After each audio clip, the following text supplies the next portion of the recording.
Hi, let me show you how to increase touch sensitivity on the Samsung Galaxy A36 5G. For that, firstly, we need to start by opening Settings and now find Display Settings. After that, start scrolling down till you can see section Touch Sensitivity. So you can turn it on if you have any type of screen protectors on your phone. So we can increase the touch sensitivity of the screen for use with screen protectors. For that, toggle on the switch so it will light up blue, and now touch sensitivity is turned on.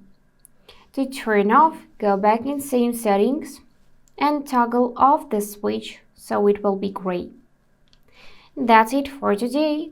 If this video was helpful, please subscribe, like and comment. And I wish you all the best. Bye bye.